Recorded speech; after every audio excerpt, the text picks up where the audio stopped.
Let's talk to Harry Phibbs, columnist at the Conservative Home. Harry, very good morning to you. Morning.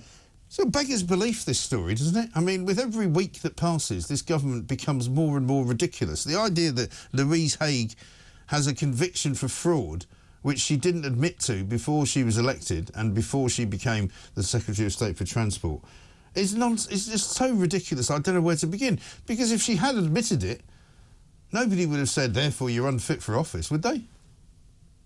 I think the thing that makes me less sympathetic towards her is, according to the papers, Aviva was fed up with her because she was constantly claiming that her phone had been stolen or her phone was gone missing and asking for new phones, and it was because of that they thought, right, come on, enough's enough, so her account of it being, that she was a bit scatty and a bit embarrassed about reporting her phone stolen. It wasn't stolen, and it was a bit awkward, and so she didn't quite own up to it straight away. And there's, could be some sympathy with the human failing. It's a bit different if she's endlessly demanding new phones and her employer are fed up with her. But you're right. I think that the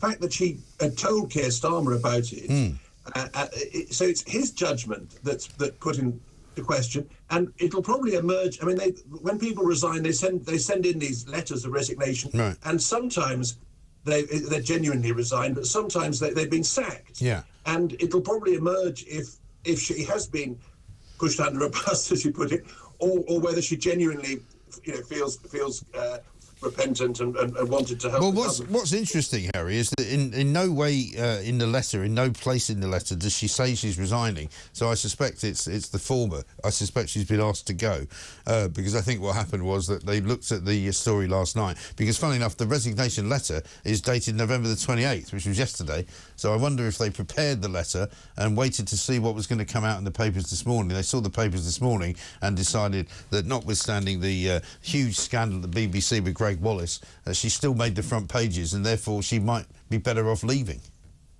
And so, therefore, why hasn't Rachel Reeves been sacked over lying on her? Good question. CV, which I think you could say was more serious than trying to get her, trying to get a new mobile phone because she didn't like the old model. Yeah. I mean, in terms of the significance and the persistence of Rachel Reeves making false claims and the relevance in terms of her job as Chancellor of the Exchequer, claiming she was an economist when she was working in the complaints department. Yeah. But then I suppose then if Keir Starmer goes too far, sort of sacking everyone, then people will say, well, hang on, you're not a complete saint. So I think it does remarkably, as we've discussed before, this is a young government. They've been in for 6 months or whatever, but it has a feel of being worn out, sleazy. Yeah, totally. And I mean, if you were being generous, you would say that they've all been very economical with the truth. Angela Rayner's had a problem with the sale of her second home, which we weren't clear whether it was a first home or a second home. We then find out that she wants to pull the ladder up and say that it's going to be impossible for people to escape capital gains tax if they're buying and selling council houses. You've got, as you say, you've got Rachel Reeves lying on her CV. You've got Keir Starmer basically taking freebies to Taylor Swift, not once but twice, taking his family, pretending that he was sitting in the stands when he was actually backstage. All of the suits that he was provided with, all of the glasses he was provided with by Lord Ali, the fact that he spent time living in Lord Ali's penthouse apartment, the questions about whether his marriage is still a going concern, whether Mrs Starmer is actually still on side with him, whether she goes with him to Washington but doesn't go with him to other places. The questions have been ridiculous, I have to say. It's been quite extraordinary. We've got, of course, Pat McFadden, who moved to a house next door so that he could claim rent because he couldn't any longer claim mortgage relief from his house to the right of him. These people are about as sleazy as they get. And you mentioned Angela Rayner. I mean, that was particularly outrageous in terms of her taking advantage of the right to buy. I mean, there were arguments about whether she was acting within the rules about that. But the very fact that she benefited from the right to buy discount and is now drastically cutting back Yeah. on those that in practice will make it unaffordable for council tenants to exercise the right to buy. That I mean, that shows an appalling hypocrisy and climbing the ladder and then putting the ladder away from other people.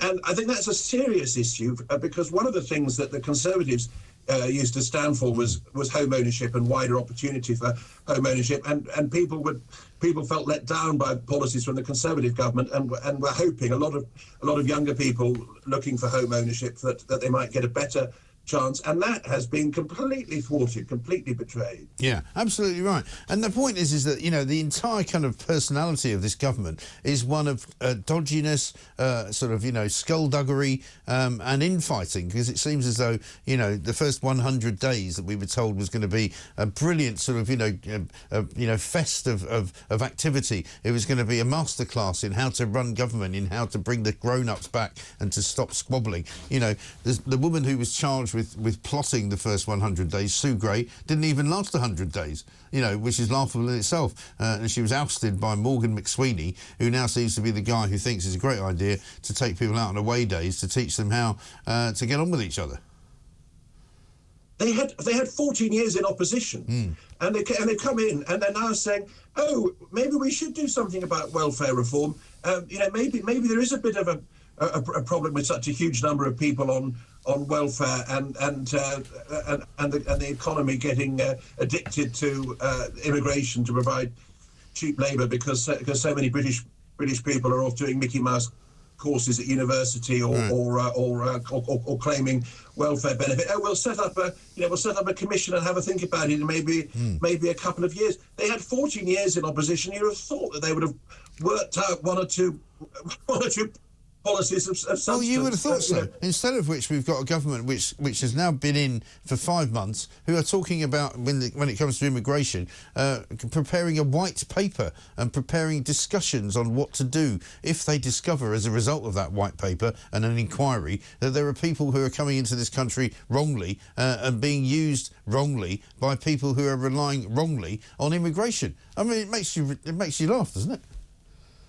Yes, I think all they can do is say, oh, it was a mess under the Tories as well, and so that, I mean, I think Kemi Badenoch's right to have fessed up to that and said, yes, you know, we did fail on things that you would expect a Conservative government to be strong on, like tax and immigration and all the rest of it, and so they've still got some traction, but I think people are already getting bored that whenever they're asked what are they going to do about something, all they do is say, "Oh well, we inherited a mess." I think that they can't keep going with that for much longer. People are becoming impatient with that. Yeah, well, people are just completely and utterly fed up with politics, I think, in general, and this lot aren't helping. Harry, good to talk to you. Harry Phibbs there, columnist at Conservative Home.